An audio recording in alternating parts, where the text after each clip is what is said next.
প্রথম আসমানে ঢোকার পরে ওনাকে গ্রিট করলো কে?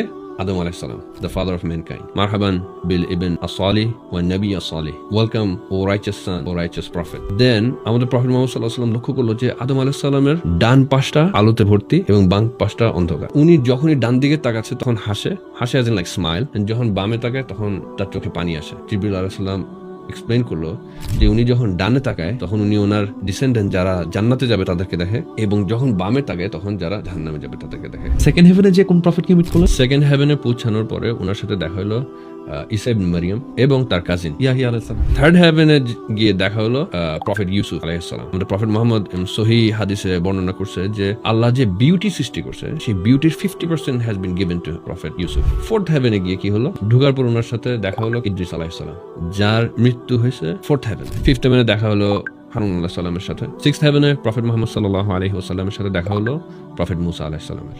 প্রফেট লিভ করার পর ওনার চোখে পানি এসে গেল, আর উনি বলতেছিল যে এই ইয়াং নবী আমার পরে আসছে, আমার পরে আসার পর তার উম্মাই বেশি জান্নাতে যাবে। সেভেন হেভেনে ইব্রাহিম আলাইহিস সালাম। ইব্রাহিম আলাইহিস সালাম সে দেখা হলো কোথায়? বাইতুল মামুর।